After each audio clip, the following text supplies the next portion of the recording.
అంటే లోక్సభ స్పీకర్ ఓం బిర్లాపై అవిశ్వాస తీర్మానం నోటీసులిచ్చాయి విపక్షాలు. లోక్సభ సెక్రటరీ జనరల్ నోటీసులు అందించారు కాంగ్రెస్ ఎంపీలు. రూల్ 94C కింద స్పీకర్ అవిశ్వాస తీర్మానానికి నోటీసులిచ్చారు. దీనిపై విపక్ష పార్టీలకు చెందిన 118 మంది సభ్యులు సంతకాలు చేశారు.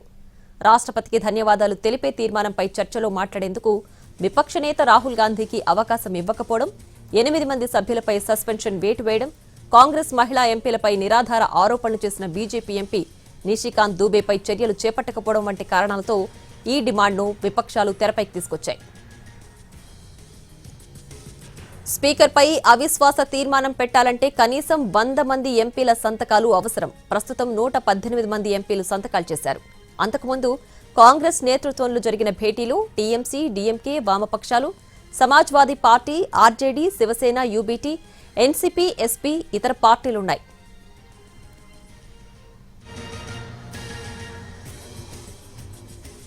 స్పీకర్పై అవిశ్వాసానికి 100 మంది ఎంపీలతో 14 రోజుల ముందు నోటీసులు ఇవ్వాలి. ఈ సమావేశాలు శుక్రవారంతో ముగియనున్నాయి.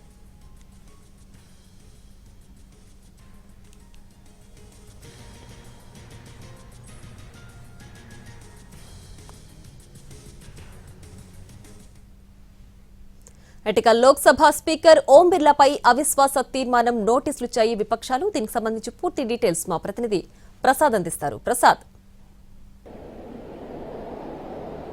ప్రతిపక్షాలన్నీ కూడా చాలా ఖచ్చితంగా పట్టుదలతో ఉన్నాయి. స్పీకరు ఓం బిర్లా వ్యవహార శైలి పట్ల తమకున్నటువంటి అభ్యంతరాలను వ్యక్తం చేసేందుకు గాను చర్చ జరగాలి సభాముఖంగా. దీనికి సంబంధించి అవిశ్వాస తీర్మానం తప్పితే తమకున్నటువంటి వేరే మార్గం లేదన్న అంశాన్ని దృష్టిలో పెట్టుకుని ఈ అవిశ్వాస తీర్మానం నోటీసు ఇవ్వడం జరిగింది. ప్రధానంగా లోక్సభ సెక్రటరీ జనరల్కు ఈ నోటీసు ఇస్తారు. అయితే కేవలం 2 సభ్యులు సంతకం చేసి నోటీసు ఇచ్చేందుకు అనుమతి ఉంది. అయితే తర్వాత సభాముఖంగా ఎప్పుడైతే స్పీకర్ స్థానంలో ఉన్నటువంటి ఎవరైనా కానీ ఇలా నోటీసులు వచ్చాయి. దీనికి సంబంధించి ఈ తీర్మానాన్ని ఎంతమంది సమర్థిస్తారని అన్నప్పుడు సభలో దాదాపు 50 మంది తమ స్థానాల్లో నిలబడి ఆ మేరకు తమ అంగీకారాన్ని తెలియచేయాలి. ఆ తర్వాత మరొక 10 రోజుల తర్వాత దీనిపై స్పీకర్ ఒక నిర్ణయం తీసుకొని దానిపై చర్చకు అనుమతిస్తారు. ఆ తర్వాత చర్చ జరుగుతుంది, ఓటింగ్ జరుగుతుంది. ఇది ప్రాసెస్. అయితే నోటీస్ ఇచ్చిన తర్వాత 14 రోజుల సమయం ఉండాలనేది ఒక నిబంధన. ఈ 14 రోజులు అనేది వర్కింగ్ డేసా లేకపోతే సెలవులతో కూడా కలుపుకొని 14 రోజులు సమయం సరిపోతుందా లేదా అన్న అంశాన్ని టెక్నికల్గా సెక్రటరీ జనరల్ కార్యాలయం పరిశీలిస్తుంది. ఆ తర్వాత ఎందుకంటే ఈ వచ్చే శుక్రవారంతో తొలి విడత బడ్జెట్ సమావేశాలు ముగియబోతున్నాయి. అప్పటి నుంచి సెలవులు రిసెస్ను కొనసాగుతుంది. అది తిరిగి మళ్ళీ బడ్జెట్ సమావేశాలు ప్రారంభమయ్యేంత వరకు కూడా సెలవులు ఉంటాయి. కాబట్టి ఈ సెలవు దినాలను కూడా 14 రోజులుగా పరిగణించేందుకు అవకాశం ఉందా, లేకపోతే వర్కింగ్ డేసే సమావేశాలు జరిగే రోజులను మాత్రమే 14 రోజులు ఉండాలన్న నిబంధన ఉందా అన్న అంశాన్ని పరిశీలించిన తర్వాత దానిపై నిర్ణయం తీసుకునే అవకాశం ఉంది. ప్రస్తుతానికి మాత్రం నోటీసు ఇవ్వడం జరిగింది. దాదాపు 119 మంది, కేవలం 2 సభ్యులు సంతకం చేస్తే సరిపోతుంది. అట్లాంటిది 119 మంది సభ్యులు సంతకాలు చేసి ఈ నోటీసును సెక్రటరీ జనరల్కు సమర్పించడం జరిగింది. సెక్రటరీ జనరల్పై దీనిపై ఇతరత్ర నిబంధనలను అనుగుణంగా నిర్ణయం తీసుకుని అమెరికా స్పీకర్ కార్యాలయానికి పంపించడం జరుగుతుంది. ఇది ఉన్నటువంటి ప్రస్తుతం పరిస్థితి. అయితే ప్రతిపక్షాలు మాత్రం చాలా పట్టుదలతో ఉన్నాయి. ప్రతిపక్ష నేతను ఏమాత్రం కూడా మాట్లాడకుండా ఆ మేరకు పూర్తి స్థాయిలో అధికార పక్ష సభ్యులు ఇష్టానుసారంగా వ్యాఖ్యలు చేసేందుకు ఓం బిర్లా స్పీకర్ స్థానంలో ఉండి అనుమతిస్తున్నారు.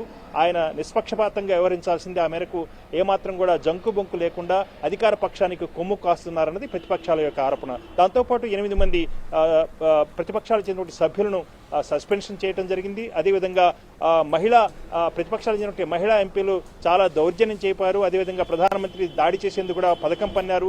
ఇలాంటి వ్యాఖ్యలు స్పీకర్ స్థానంలో ఉండి ఓం బిర్లా చేశారు. కాబట్టి ఏమాత్రం కూడా ఈ నిష్పక్షపాతంగా సభా కార్యక్రమాలు జరుగుతాయన్న నమ్మకం లేదు. కాబట్టి ఈ అవిశ్వాస తీర్మానాన్ని ప్రవేశపెడుతున్నామన్నది ప్రతిపక్షాల యొక్క అభిప్రాయం.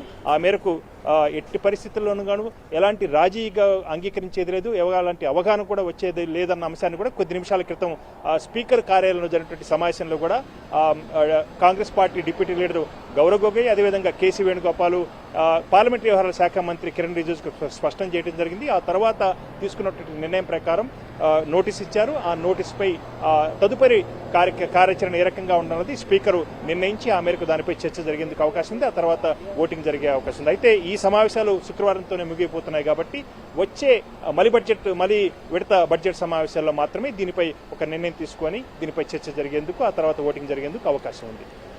Right Prasad, thanks for the updates.